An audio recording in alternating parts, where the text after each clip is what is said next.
So it is story time, and I got a story to tell. I want to tell you about my journey, about my story on how I built a six-figure, let's say seven-figure beauty brand. How I started my company, the path I took, the journey I went, and how I went from turning wrenches to $100,000 in sales in under 6 months while working a full-time job, to building the full company out and taking it to a 15 million a year in sales company. Now, this I'm not going to put no pretenses and say I had this figured out at the beginning. I'm not going to put no ideas on you and lie and say, oh, you know, this was planned at the beginning. I knew this would always work. This was not one of those situations. This was more so a situation of me just simply figuring it out as I go. And once I figured things out, once I found what worked, I would make those changes and those shifts in order to continually take things to that next level, in order to continually build things out, in order to continually making it as good or better than I could ever imagine or dream of. Now, let's start at the beginning.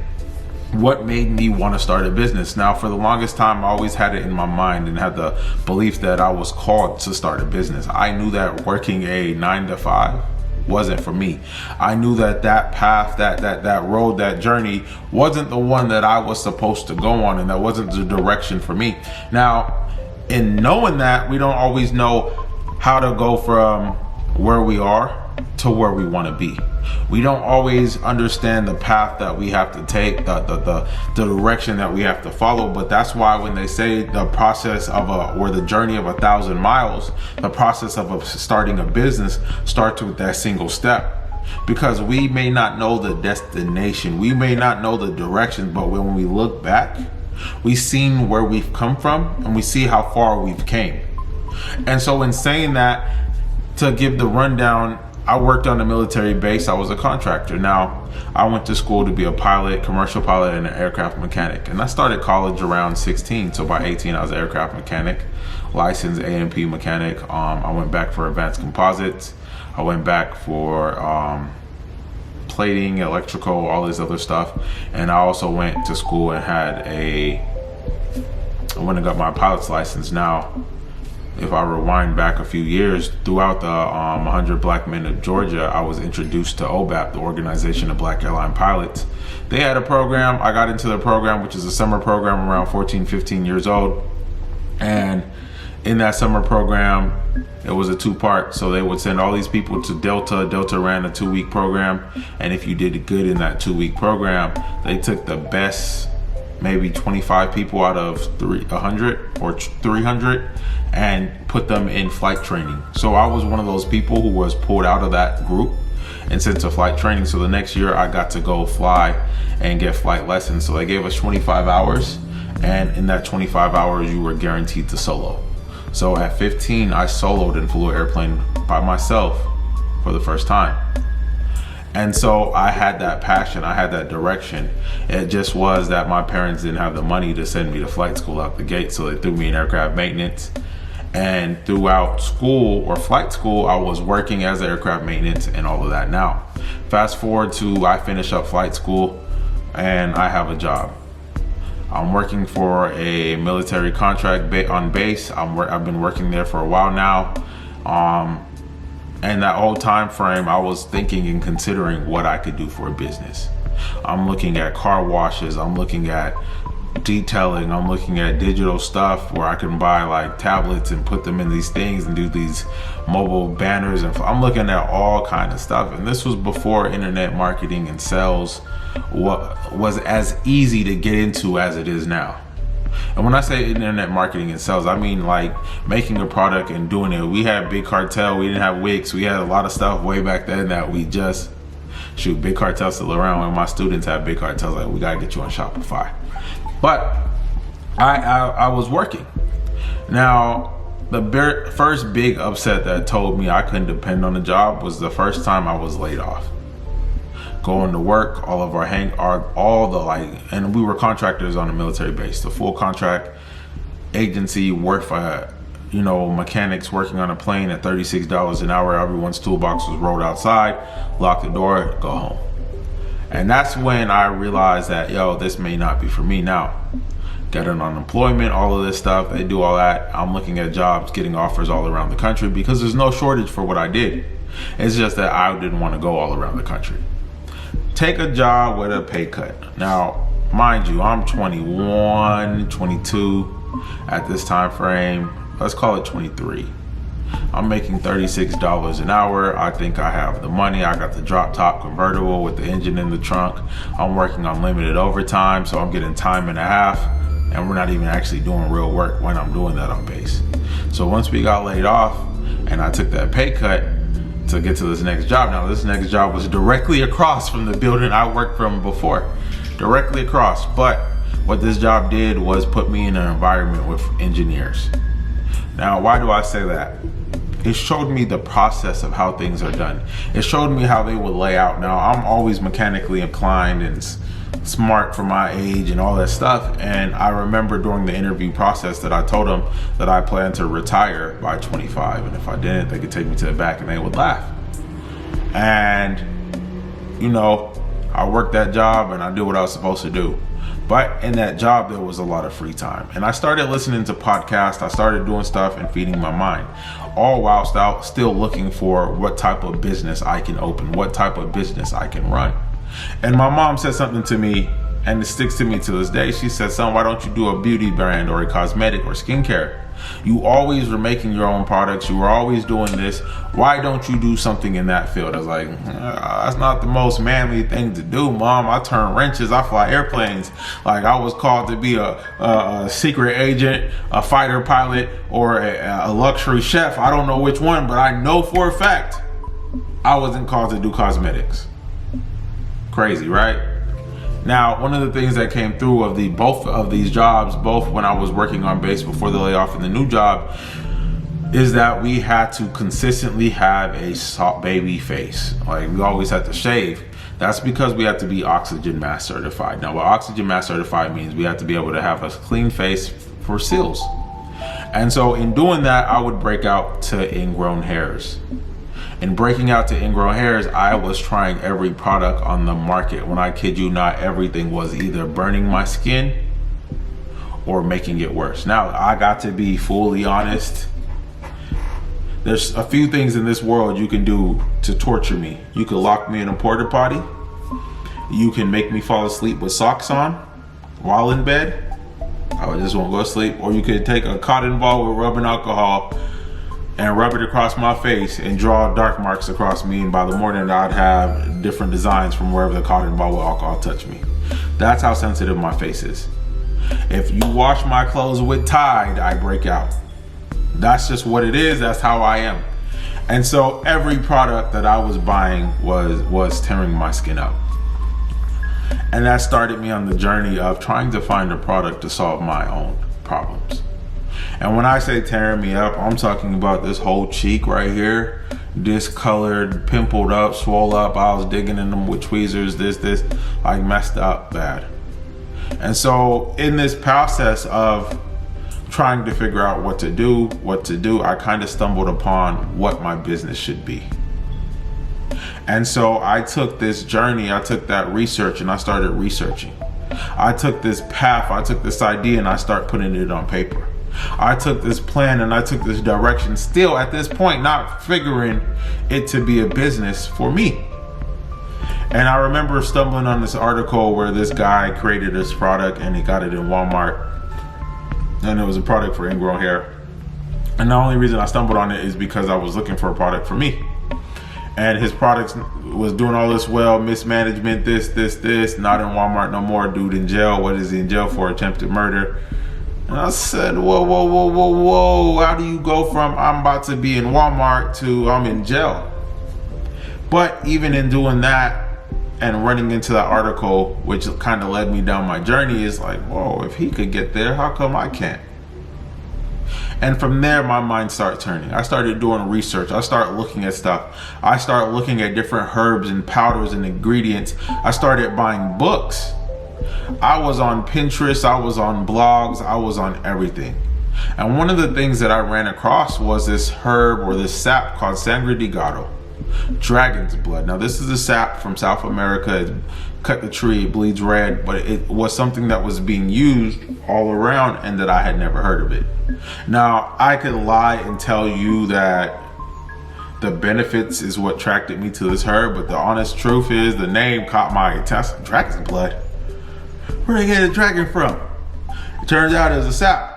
Now, once I did my research on the sap, I discovered that this sap was being used. This was not long after Katrina.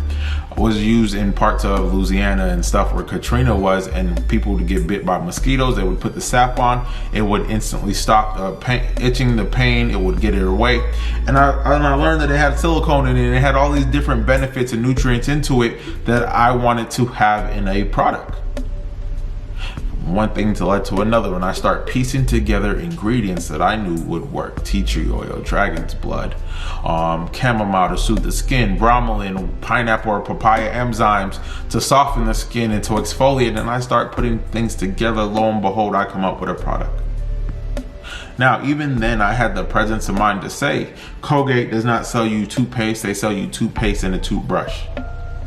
Because they want to sell you it as a kit, and a kit increases your sales, a kit increases your money, and a kit increases your value. So I had the presence of mind to say that, and I had the idea and the belief that I could do that. And so I started looking for something that I can sell with this product in order to exfoliate the skin manually to help the serum in terms of lifting hair out from under the skin. Now, I found a palm brush, and I found it on Amazon. And that palm brush was a little brush that fits in the palm of your hand, plastic, so it wouldn't hurt, and you would use it. And in that using it, the plastic little spikes or the needles would A, stimulate the skin, B, lift up the hairs that were on top of the skin, maybe, in a bump or something. And so I was like, yo, that is the perfect thing for me. That is the thing that I needed. This is what I've been looking for to sell with this serum. Crazy enough, I have one of my ingrown hair boxes right here for my product, puretropics.com. Now, I had the brush, I had the serum, I had to learn how to sell. I had to learn how to make money. And I really didn't know none of that. We use computers, we use tablets, we go on YouTube. I was on World Star and was doing all this stuff, but I knew how to find all the perfect parties on Facebook and everywhere where someone was going to be half naked on the beach with liquor. I knew how to get there, but I did not know how to sell a product. I didn't know how to find a website. Now, this was the day and age where Instagram and stuff were just starting to really gain traction. Matter of fact, I was going to say this is when Instagram was only for iPhones, and you can have it if you had an Android, but I think it's a little past that. But I started doing research, I started learning, I started watching YouTube videos. Now, I started a big cartel, and I wasn't really getting no sales. And I was promoting all through Instagram. Now, I started picking up sales and getting little stuff on Big Cartel, and I think I was doing my first 500, and I said, shoot, I done worked all week, and I'm barely here. But here I'm doing this, do this, and this is the type of numbers that I'm getting.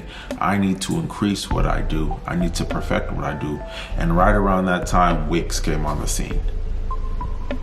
I won't hold you, I won't lie. I built my first website. Website looked like trash. Hot garbage. Sit at the back of the Greyhound bus, nasty. Right? And at the back of the bus is where the bathroom is. Everybody come in, you catching that whiff. It was bad. But with a bad website, what I learned is that as long as I had my website link in my Instagram bio, as long as I was posting multiple times a day, as long as I was showing before and afters and consistencies and textures and what my product is and what my product does, my sales were coming through. Now, I wasn't at no high number. I was $200, $300, $400 a day. But that adds up. That adds up, right? And I'm still going to work, and I'm coming in with 1 or 2 packages. I don't have a lot of product on stock at home. I don't have nothing. I'm kind of putting this together as I go, piecing it out and doing what I do best, and that's, finding a way. And I remember I was listening to, and as an entrepreneur, let me not be messy. I was listening to a guy who used to make videos in his garage. We ain't gonna call no names out. And he had a book or something out. And I read that, and he talked about something in another book, but he said something that caught my eye. And it was, if you're doing something and that something works, all you need to do is that same something multiple times. Why do I say this? What I was doing at the time that was working is I was reaching out to influencers via Instagram. They were posting content for me. It had been looking like my products was all. Now, up to this point, none of my friends believed in my dream. Up to this point, none of my family believed in my dream.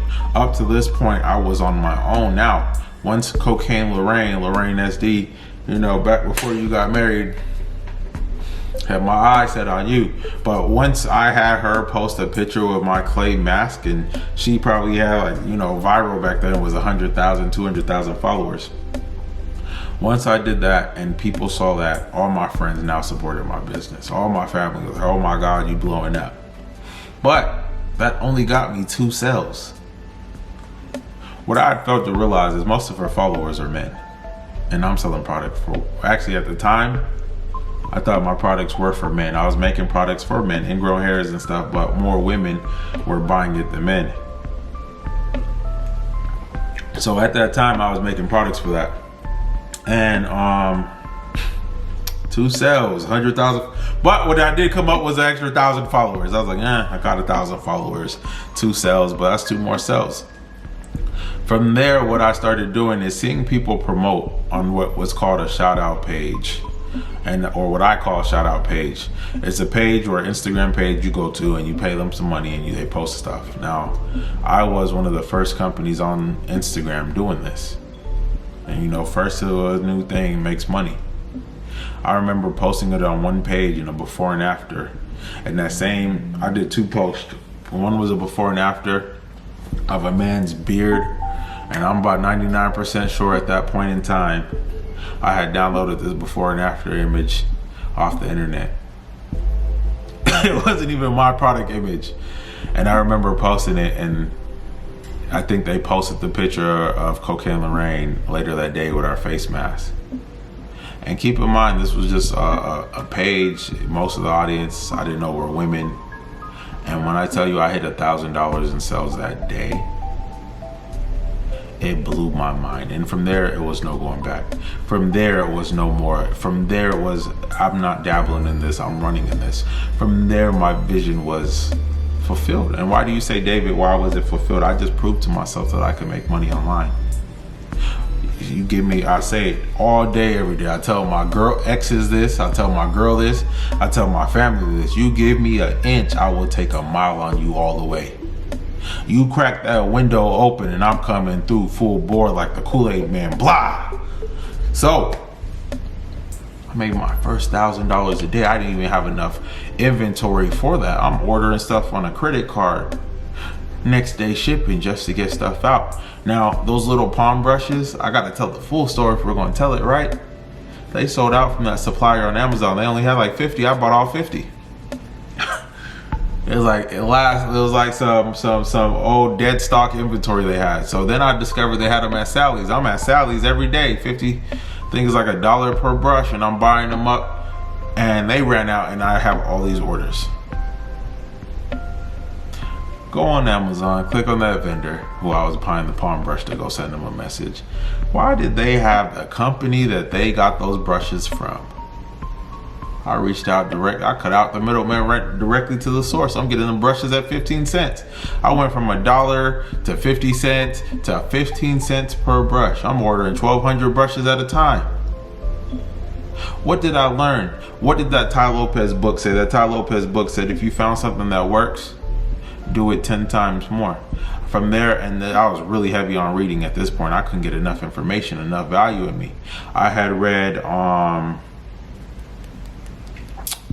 man, all these entrepreneur names, I can't remember. Whatever, he has a 10X. I read his book and it said something similar. And so I said, listen, if I bought one ad and that ad did me $1,000 today, what if I start buying ads and running these all day, every day?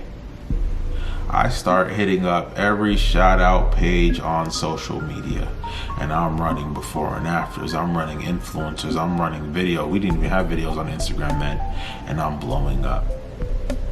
I'm at $1,000 a day consistently. $1,000 a day consistently, still taking my butt to work, still going in because I wanted my money to be for my business. I wanted my money to be for what I had to do. I wanted my money, I wanted that focus, I wanted all of that to be for what it was supposed to be and not me living off of it. I wanted to put that money towards growth. I want to put that money towards effort. I want to put that money towards energy. Lo and behold, hustling, grinding, that I wasn't even running emails. I was collecting them, sure, but I'm talking about I wasn't even running email campaigns. I'm solely Instagram shout outs. Then I'm listening to a podcast, they talking about abandoned cart emails. I went on Fiverr, found someone to do abandoned cart emails. He built me out a funnel. My abandoned cart emails is saving me money, bringing in money, 10, 15,000 now. I'm like, oh my, so I was losing this much money by not doing this? What if I start sending emails? Hit up the guy on Fiverr, say, yo, you write emails? So yeah. Tell me about your company. We start really talking. He's like, yo, my wife uses your products. He started my first email campaigns. We're doing good. He's doing 10, 15, 20K a month just on emails. I do 100,000 within my first year of sales. I'm sorry, first 6 months of sales. And cleared 250,000 in my first year of sales. What do I say this for? It ain't nothing but some time, some hard work, some effort, and some energy. Building a brand, building an empire, yeah, I teach it in my program. Yeah, it's not hard. Yeah, you can take the simple concepts and jump on Google, YouTube, and ChatGPT and figure it out. But when I tell you, it's puzzle pieces. Like if you ever put a puzzle together and you never had the box cover showing you the image and you never know what you were building, how do you put a puzzle together? How much work is that? How much energy is that when you don't know what pieces connect to what piece? And the age-old adage is, what you don't know can't hurt you. But it's true, what you don't know can hurt you. What you don't know can cost you. What you don't know will lose you money. And so if you are building a business, if you are putting time out, if you are putting energy out, it behooves you to know the things to do. If you're looking for a product to create, it's crazy to create a product that you feel the world needs, but not a product that solves a problem. I say it, and I say it a million times, if you're only selling body butters in your business is waiting to shut down. Because your business has no need that it solves. And you can say, well, it solves ashiness, and I have ashy ankles right now, and I'm sitting in a whole cosmetic lab in a corner of it. You can say it solves, makes you smell good. It has you sundress ready. But at the end of the day, you're not solving a problem. And if your product does not solve a problem, your product does not make money. My ingrown hair is the #1 seller because it continually solves a problem. Use this for 2 weeks, get rid of the ingrown hairs. Consistently use it every single day, prevent more hairs from coming. That is our offer. That is what we do. That's what we fix. And by targeting that problem, by targeting what we have, by targeting and providing a solution, that is how you make money. That is how you take your business from starting to making money. Listen, I know everybody wants to jump out the gate swinging with Facebook ads, but Facebook ads cost. Paid ads cost money, and there's a learning phase where you're not making money. But if your product solves the issue and you can post before and afters, and your before and afters can emotionally connect with somebody, if your before and afters can visually show somebody the difference that or the change that a product will make, if your before and after can show them the confidence that they will have once they use their product, it would make money. Did I know that my brand would do 100,000 within 6 months? No, but I guess what? I wrote it in my journal every day without knowing how I was going to get there. I still to this day have that journal. Did my business, or did I know that my ingrown hair was going to be the bestseller? No, but I had the hope and the dream and the goal, and I was willing to put it all on myself. Did I know? Did I have the idea? Did I have the concept that by doing shout out ads or paid shout outs like that, promotions, that I would make 100,000? No, at that point, I didn't know what I was doing. Did I have the idea that I can sell an ingrown hair, that I can make something, that this product would touch others? No. Let's go to the most basic. I built this product for men. Did I expect women to buy it for their bikini line? Not in a million years. We don't always know the destination, but when we look back, when we look at the steps that we have made, when we follow the journey, when we look at what we do, and we look at where we came from, and we look at how far this journey has taken us, that's when you realize the difference. That's when you understand how far you've come. That's when you see the power that comes with what we do. So what I need you to do now is I need you to put one foot in front of that next. Your left foot in front of the right foot in front of the left. And I need you to start stepping. I need you to start moving. I need you to start thinking about the change, the direction that you can go. Listen, if a young Black African American with two parents from another country, immigrant parents, first generation American, with a GED, who grew up in San Bernardino on Fontana, California, can start a business, what is really holding you back? What excuse? What is stopping you? Find a product, solve an issue. Solve an issue, put it in a bottle. Put it in a bottle, make it look good. Make it look good, put it on your website. Put it on your website, get to selling. But you're so focused, you're so confused, you're so lost on what you need to do, what steps, what color, how my logo should look. You haven't even dialed in on what problem your product solves. Listen, building an empire and taking my business from 0 to 100,000 in under 6 months was not easy, nor was it planned. It was hoped, it was wished, and I put every bit of effort that I have into doing it. But I didn't have that idea, that concept, that goal from the very beginning. I had the goal, but I didn't know how I was going to get there. And by doing the things necessary, by following that path, by sitting down and analyzing, doing your research, contemplating, looking at what we can do. And I just had a talk with one of my students today, and I said, listen, you're doing a hair growth oil. What sets your hair growth oil apart? She's like, I'm using fenugreek and rosemary. I said, who isn't? Who isn't using fenugreek and rosemary? Who isn't putting that in every single product that they make? Who isn't doing all of this? I want you to add other stuff. If we look and consider what most hair growth oils are: rosemary, fenugreek, chai seed, cloves, peppermint, hemp oil, black seed oil, black castor oil. We got the same thing. Most body butters: shea butter, cocoa, mango butter, grapeseed oil, sweet almond oil, fragrance. Same stuff. How do we step out the box? How do we show something different? If I jump on ChatGPT and say, give me 11, 20, 45 Ayurvedic herbs that I can put in a hair growth oil for hair growth, it's going to give me them. Now, how do I differentiate which one is best? How do I find which one is a star ingredient? Wait. I recommend going for the less known one. I recommend going for one that sounds exotic, one that sounds luxurious, one that has effects. If I'm going to make a hair growth, I'm going to say who has the best hair. Now, this is purely, conjecture or whatever. If I say when I go to Brazil, they have the long, glorious, luscious hair. When I look at where most of the hair coming from overseas is India, and I start looking at what they use, and I start researching what the Brazilians and Amazonians use, and I take 5 ingredients from Brazil and 5 ingredients from Ayurvedic, and I put those together on the base of oils that I already know work, I have a high functioning product that's going to make me money. I'm solving the problem. I'm solving that you have no edges. I'm solving the problem. I'm solving that your alopecia. I'm solving a problem. I'm solving the fact that Sharkeisha snatched out your hair and it ain't been growing right. And now with this oil, we're going to go ahead and take it to the next level. I'm solving a problem. What problem does your product solve? What problem does your brand solve? And if you can solve a problem with your product, if your brand can solve a problem, you can go from 0 to 100,000. And if you need me to help you, if you need me to guide you, if you need me to show you the simple steps, listen, I need you to click below. Come to my next free training. Come to one of my classes. Join our beauty group. Listen, I post information. I drop videos. I teach. And I do it for free. Now, I do have a paid program. Don't get confused. But I do it for free because the more knowledge and the more value, the more I can educate somebody, the more effective you are at understanding the goals. The more dangerous, the more lethal you are. People come and watch my reels and say, listen, I watched your reels and I made this oil, and this oil is made for $1,500, $2,500, $3,000. I found a niche where there was a problem. Nobody wants to share information. Everybody wants to hide. Everybody wants to gatekeep. I opened the floodgates. Now, how do you keep up? How do you go from selling every recipe you make for $15 to $25 to someone dropping all the recipes they could think of on Pinterest for free? on Instagram for free, on TikTok for free? How do you spend in this game for 10 years and you let me come past you in the course of a year?